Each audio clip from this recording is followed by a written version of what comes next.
getting 61 goal contributions in the past 5 years for a mid-table Premier League club, and is now looking for a transfer to up his level to a Champions League level club. Interested by the likes of Bayern Munich, Man City, and also a smaller club in London called Arsenal. Who am I talking about and who does he play for? I'm talking about a Crystal Palace player.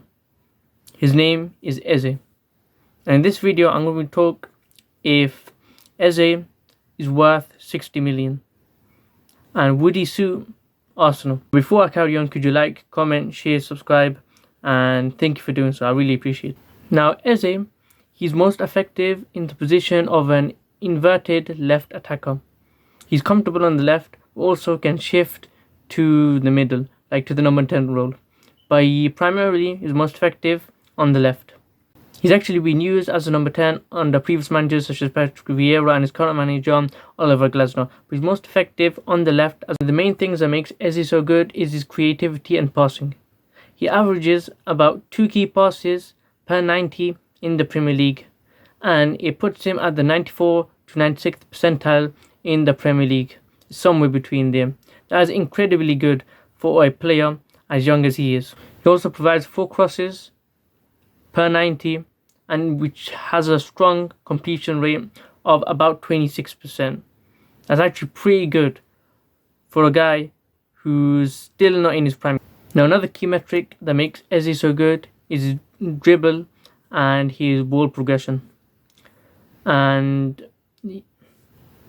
Eze, he averages about 4 dribbles per 90 in the Premier League, and he's successful at 48% of them. That makes him in the top 4% dribbles per 90 completed in the Premier League, and top 3% actually successfully completed in the Premier League.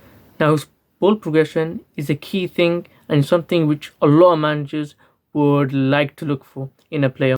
Under Glasner, his dribbling attempts started off from a 3.9 all the way to a 5.9, which shows that he always has intent to progress the ball upfield, which makes him suitable for a lot of teams. Even though his success rate went a bit down, he completed much more dribbles. In the 24-25 season, he played 34 games, he scored 8 goals, 8 assists. That's 16 goal contributions in 34 games. That's about a goal contribution every other game, and it's pretty impressive for a player who hasn't entered his prime yet. And in the cup competition, he's contributed massively as well. In 7 games, he got 6 goals, 3 assists. And also, he led his team to the FA Cup final. And yes, a lot of big teams were knocked out, but still pretty impressive that he got Crystal Palace all the way to the final and eventually went on to win it. And a lot of players, they ghost in the final. They're not up to it. They're not those big game players. I'm not saying Eze is confirmed to be a big game player because he hasn't played much big games. But he did go on to score the only goal in the FA Cup final, I'm pretty sure, to win Crystal Palace their first ever major trophy. So he's definitely got the skill and the level to score in big games. He's high stamina and is capable of moving quite a lot, which makes him great for pressing. He doesn't get tired all too quickly and is great for a lot of pressing teams.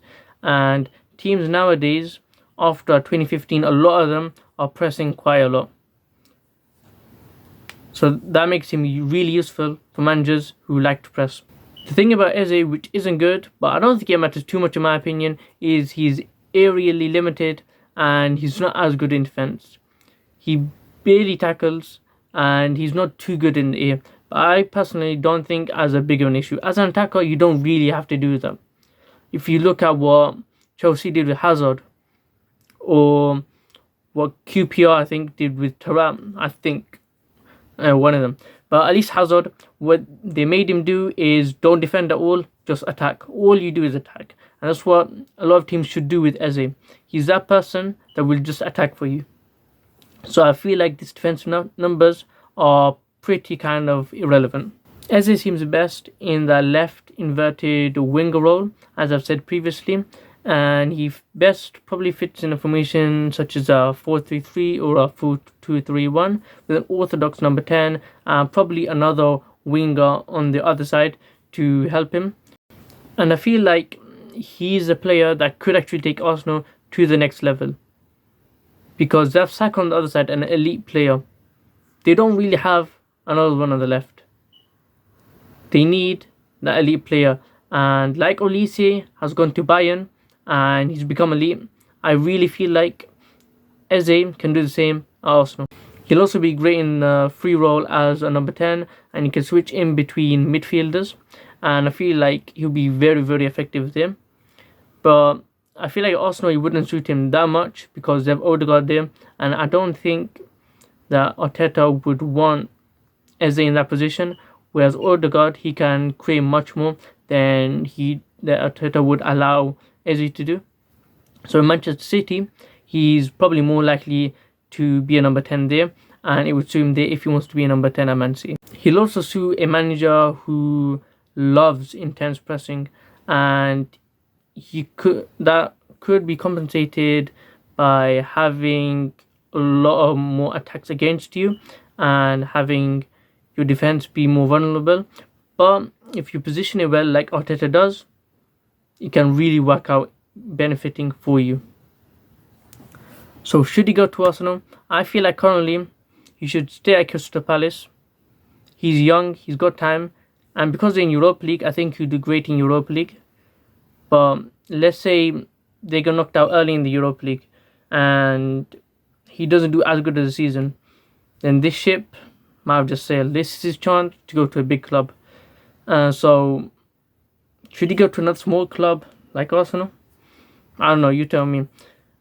Another thing about going to Arsenal would be he wouldn't have to move out of the city, which is probably great as on a personal level for him, and it'll probably be great to still see his family, his friends, and it'll probably be great for him. I think most of his life he's just lived in London, so he'll be used to it all, and that would be great for him. He'll definitely be a starter at Arsenal, and Man City though, I don't think he'll be a starter.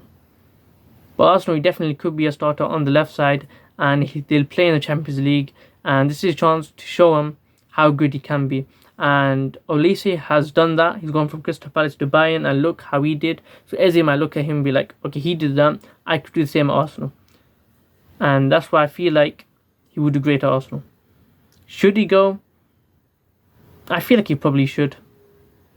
But he just has to hope he doesn't get injured and he actually starts playing, and Arsenal actually go on to win a trophy, or they actually do good in Champions League and that Eze actually does perform. But if he flops, the Crystal Palace fans will never lay him down.